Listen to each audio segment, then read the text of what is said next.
নমস্কার বন্ধুরা, আমি প্রবীর কুণ্ডু এবং এই চ্যানেলে আপনাদের সকলকে স্বাগত। লাপাতা লেডিসের যখন ট্রেলার বেরিয়েছিল খুবই ভালো লেগেছিল, দারুণ মজার লেগেছিল, ইন্টারেস্টিং সাবজেক্ট লেগেছিল। কিন্তু সাথে সাথে এটাও মনে হয়েছিল যে রবীন্দ্রনাথ ঠাকুরের নৌকাডুবি উপন্যাসের সঙ্গে অনেকটা মিল রয়েছে, অর্থাৎ রাস্তার মধ্যে মাঝপথে স্ত্রী বদল হয়ে যাবে। তো খুব একটা সেই কারণে আর দেখার আগ্রহ হয়নি, কারণ যে রাইটার তিনিও বাঙালি, ফলে খুব বেশি করে আরও মনে হচ্ছিল যে হয়তো রবীন্দ্রনাথ ঠাকুরের নৌকাডুবি গল্পেরই ইনফ্লুয়েন্সে এই স্টোরিটা লেখা হয়েছে। তো গতকাল রাত্রে আমি দেখলাম এবং বিশ্বাস করুন আমার অপূর্ব লেগেছে, দারুণ দুরন্ত একটা সিনেমা হয়েছে। লাস্ট 500 বছরে বোধহয় আমি এরকম ভালো সিনেমা আগে আর দেখিনি। আমার মনে পড়ে যাচ্ছে নাগেশ কুক্কুনুরের 2015 সালের ধানক বলে একটি সিনেমা হয়েছিল, এত ইনোসেন্ট মুভি ছিল সেটা। এই মুভিটাও সত্যি সত্যি সেরকমই ইনোসেন্ট। এখানে কেউই খুব খারাপ নয়, সকলেই খুব হেল্পফুল। সত্যি যদি পৃথিবীটা এরকম হতো, সবাই যদি খুব ভালো হতো, একে অপরকে সাহায্য করতো, হেল্প করতো, তাহলে কত ভালো হতো। কোনো জায়গাতেই এই যে নারী স্বাধীনতা, নারীদের উত্তরণ, নারীদের উন্নয়ন, এসব এই টপিকের ওপরেই তো সিনেমা, কিন্তু কোনো জায়গায় কোথাতেও মানে কোনো একটা সংলাপেও খুব দৃঢ়ভাবে লেকচার দেওয়া হয়নি। খুব সুন্দর ছোটো ছোটো সংলাপ, ছোটো ছোটো ঘটনার মাধ্যমে between the lines, between the pause, এরকম কিছু কথা, এরকম কিছু ইনফরমেশন আমাদেরকে জাস্ট ছুঁয়ে দিয়ে বেরিয়ে গেছে। যারা বোঝার বুঝবে, যারা না বোঝে তারা বুঝবে না, বা তাদেরকে বুঝিয়ে দিলে তারা হয়তো বুঝবে। ইভেন এই পুরো স্টোরিটাকে কিন্তু খুব বেশি বোরিংও করা হয়নি। খুব সুন্দর একটা হালকা চালের গল্প, এবং প্রত্যেকটা ক্যারেক্টারের এত সুন্দর ডেভেলপমেন্ট, এত সুন্দর তাদের একটা ছাপ।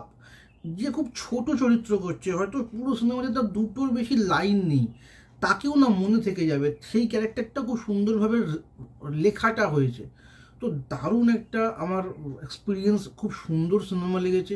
এবং আমার এই সিনেমা দেখতে দেখতে মনে হচ্ছিল যে আমরা যে 400 কোটি 500 কোটি সিনেমা বলি, সেখানে কিন্তু ম্যাক্সিমামটাই, অর্থাৎ 500 কোটির মধ্যে দেখা গেল হয়তো 300 কোটি 400 কোটি অ্যাক্টার অ্যাক্ট্রেসদের পিছনেই খরচা হয়ে যায়। সিনেমাটা অ্যাকচুয়ালি বানাতে হয়তো 50 কোটি 60 কোটি লাগে, মার্কেটিংয়ে হয়তো 100 কোটি চলে যায়, মানে 500 কোটির মধ্যে সিনেমা বানানো হয় হয়তো 50 কোটি টাকা দিয়ে, বাকি পুরো টাকাটা মার্কেটিংয়ে এই একটা বড় বড় অ্যাক্টার অ্যাক্ট্রেস তাদের বিশাল বিশাল টাকা দিতেই চলে যায়। তো তাদেরকে যদি বাদ দিয়ে দিই, অর্থাৎ অ্যাক্টার অ্যাক্ট্রেসকে যদি বাদ দিয়ে দিই, বড় বড় নামি অ্যাক্টার অ্যাক্ট্রেস যারা প্রচুর টাকা ডিমান্ড করে, তাহলে সিনেমার কস্ট অটোমেটিক্যালি অনেক কমে যায়। এবং কম সিনেমার কস্টিংয়েও কত সুন্দর একটা সিনেমা তৈরি করা যায়, তার প্রকৃষ্ট উদাহরণ হচ্ছে লাপাতা লেডিস। তো যারা আপনারা লাপাতা লেডিস দেখেননি তারা কিন্তু অবশ্যই দেখুন, ভালো লাগবে। এর গল্প, স্টোরি টেলিং, এর রাইটিং, এর ডায়লগস, এর ডিরেকশন, এর মিউজিক, সমস্ত কিছু টপ নোচ হয়েছে। এবং একটা কথা আরেকটু দেখতে মনে পড়ছিল যে এই যে কারো হারিয়ে যাওয়ার গল্প, এই হারিয়ে যাওয়ার গল্প কিন্তু এই আজকের সময়ে দাঁড়িয়ে বলা খুব কঠিন। আজকের দুনিয়ায় কানেক্টিভিটি, কানেকশন এত বেশি হয়ে গেছে, হোয়াটসঅ্যাপ, ফেসবুক, ফোন, যে আজকের দুনিয়ায় দাঁড়িয়ে কেউ হারিয়ে গেছে এটা আপনি স্টাবলিশই করতে পারবেন না।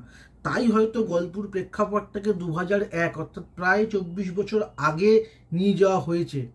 কিন্তু তবুও যে ইস্যুগুলোকে তোলা হয়েছে, দেখানো হয়েছে, সেগুলো কিন্তু খুব ইম্পর্টেন্ট। একদম লাস্ট সিনে দেখা যাবে যে যে মেয়েটা তার স্বামীর নাম মুখে আনতো না, আনলে নাকি সেটা একটা খারাপ জিনিস, খারাপ লক্ষণ, সে কিন্তু বারবার তাকে বলা হয় যে তুমি তোমার স্বামীর নাম ধরে ডাকো, নাম ধরে ডাকো, তাহলে তো তুমি উন্নতি করবে জীবনে, তাহলে তুমি তোমার যে পুরনো ব্যাগেজ, সেগুলোকে, সোশ্যাল ব্যাগেজগুলোকে ফেলে আসতে পারবে। কিন্তু সে নেয় না।